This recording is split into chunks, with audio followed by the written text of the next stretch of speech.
এই মুহূর্তে যতটুকু আমার ধারণা আছে, বাংলাদেশ থেকে প্রতি বছর এবার 1 মিলিয়ন পিপল, মানে 10 লাখের মতো মানুষ দেশের বাইরে বিভিন্ন কাজ নিয়ে যাচ্ছে। এর মধ্যে 7 লক্ষের মতন মানুষ, 6 থেকে 7 লক্ষের মানুষ যাচ্ছে আনস্কিল হিসেবে যাচ্ছে, অন্য অন্য জায়গায় আনস্কিল, খুব কমই যাচ্ছে স্কিল হিসেবে, 2-2.5 লাখ স্কিল হিসেবে যাচ্ছে। কিন্তু আনস্কিল যাচ্ছে, এদেরকে যদি আমরা, যেটা উনি করেছেন, ম্যান্ডারিন শিখছেন আমাদের এই বোন, সো আমরা যদি আমাদের ইয়ুথদেরকে বিভিন্ন রকম স্কিল হওয়ার জন্য, সেটা যেমন আমার গাবতলীর ছোটো ভাই বলেছে, বগুড়ার ছোটো ভাই বলেছে যে কন্টেন্ট মেকিং বা আইটিতে যারা কাজ করে, যারা ফ্রিল্যান্সিংয়ের কাজ করছে, যারা কন্টেন্ট মেক করছে, যারা ডাটা প্রসেস করছে, যারা ডিজাইনিংয়ের কাজ করছে, তাদেরকে যদি আমরা স্পেস দিতে পারি, অথবা যারা করতে চাইছে এদেরকে যদি ট্রেনিং অ্যান্ড স্পেস দিতে পারি, তাহলে কিন্তু এখানে একটা জব অপরচুনিটি তৈরি হচ্ছে। যারা এইগুলোতে ইন্টারেস্টেড না, অনেকে আছে, যেমন আমি ছিলাম আর্টসের স্টুডেন্ট, কিন্তু আমি ছোটোবেলা থেকে আমার ওই কাছে স্কুল ইলেকট্রিক এগুলো সব থাকতো, মানে এটা খুলো, ওটা লাগাও, এটা ইয়ে করো, ইলেকট্রিক তার টানো, এই অভ্যাসটা আমার ছিল, এখনও কম বেশি আছে। ওকে, গুড গুড। লন্ডনে আমার ছোটো করে একটা ওয়ার্কশপ ছিল, বাসায় একটা কর্নারে একটা জায়গায় আমার ছোটো করে ওয়ার্কশপ ছিল। ওর যেই দেখতে অবাক হয়ে যে আপনি এত হাতুড়ি পাটাল এগুলো বিক্রি করেন। তো এখন অনেকের এরকম ইন্টারেস্ট আছে। তো আমাদের যেই ভোকেশনাল ইনস্টিটিউশনগুলো আছে, এই ভোকেশনাল ইনস্টিটিউশনগুলোতে এই মুহূর্তে বোধ হয় 150-র উপরে সাবজেক্ট আছে, কিন্তু মোস্টলি আমাদের প্রয়োজন হয় না, মোস্ট সাবজেক্ট লাগে না। আমরা এগুলোকে নিয়ে এসে ইজিলি আমরা ইনফরমেশন বের করতে পারবো যে বাংলাদেশের মানুষ যেই যেই জায়গায় যাচ্ছে, পৃথিবীর যেই যেই দেশে যাচ্ছে, এখানে নেক্সট 5 to 10 ইয়ার্স কী কী জব অপরচুনিটি আছে, সেভাবে আমরা ডিজাইন করতে পারবো।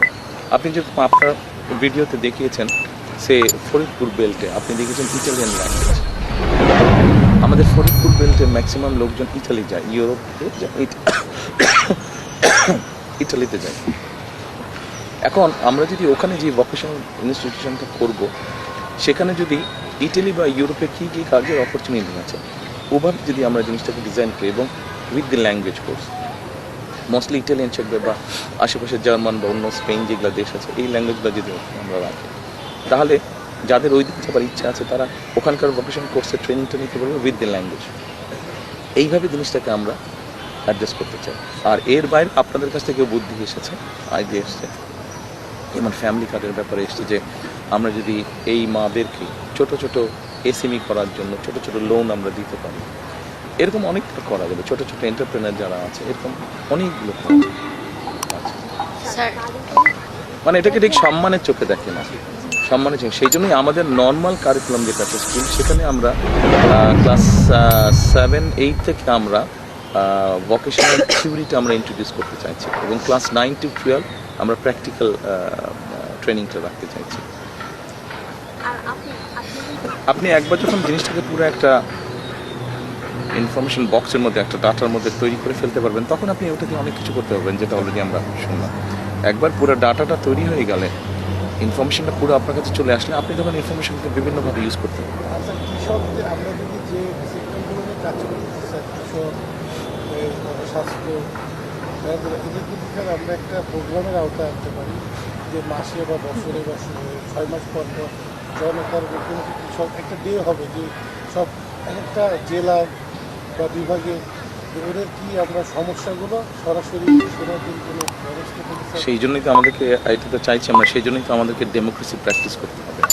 আমরা ডেমোক্রেসি যত বেশি প্র্যাকটিস করবো এভরি লেভেল, শুধু যে জাতীয় সংসদ নির্বাচন তা না, আমরা ইউনিয়ন পরিষদের মেম্বার, ইউনিয়ন পরিষদের চেয়ারম্যান, পৌরসভার চেয়ারম্যান, পৌরসভার মেম্বার, আমরা এইখানে যত ডেমোক্রেসি প্র্যাকটিস করবো, তখন হবে কি আস্তে আস্তে সেই মানুষগুলোই সামনে বেরিয়ে আসবে যারা অ্যাকচুয়ালি মানুষের জন্য কাজ করতে চান। দেখুন, আপনি যখন পানি ফিল্টার করেন খাবার জন্য, আপনি কিন্তু 1 লেয়ারে করেন না, আপনি 3-4 লেয়ারে পানিটাকে ফিল্টার করেন। আমার যেরকম, আমাকে কালকে অ্যান্টিবায়োটিক দিয়েছে ডাক্তার, তো আমি বললাম কয়দিন খেতে হবে, বলে 7 দিন খেতে হবে। তার মানে 7 দিন খাবার পরে এটা ভালো হবে আমার কাশিটা। আমরা যেটাই করি না কেন, আমাদেরকে শুরুটা করতে হবে, সময় লাগবে। জায়গায় পৌঁছতে সময় লাগবে আমাদের, আমাদেরকে শুরুটা করতে হবে। আমরা চাইছি শুরুটা করতে ইনশাল্লাহ। আমাকে যদি বলেন একজন পলিটিক্যাল অ্যাক্টিভিস্ট হিসাবে অনেক কিছু করতে চাইছি না, আমি অল্প কিছু করতে চাইছি, কিন্তু জিনিসটা ঠিকভাবে করতে চাইছি যতটুকু সম্ভব। I don't want to do a lot. কিছু জিনিস করতে চাইছি কিন্তু যেটাতে আপনার বেসিক জিনিসটা, বেসিক কমফোর্টটা আনা যাবে, বেসিক বিষয়টাকে আমরা অ্যাড্রেস করতে পারবো। আমরা শুরু করব, আপনারা এগিয়ে নিয়ে যাবেন, আপনাদের পরের জেনারেশন ওটাকে কন্টিনিউ করবে। আমার মনে হয় আমাদের বোধহয় এখন শেষ করতে হবে একটু।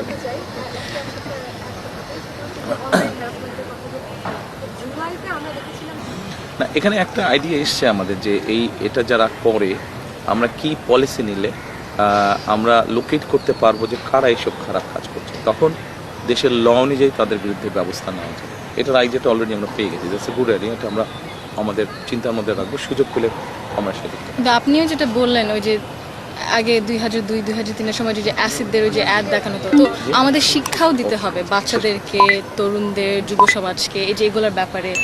তারপরে যে অনলাইন প্ল্যাটফর্মের সাথে যদি আমরা কাজ করতে পারি, লিগ্যাল গাইডেন্স যদি থাকে, লিগ্যাল প্রোটেকশন, যদি consequences, people face consequences reporting, তাহলে কিন্তু জিনিসটা আস্তে আস্তে কমে আসবে। কিন্তু এটা বাড়ছে আর রয়ে থাকছে কারণ কিছু হচ্ছে না, কিছু করলে হচ্ছে না, তো আর ধরা পাচ্ছে না। তো জিনিসটাকে একটু গুছিয়ে হয়তো বা আমাদের বুঝতে হবে যে এটা নিজ মতোই ঠিকঠাক হবে না, আমাদের কিছু করার প্রয়োজন।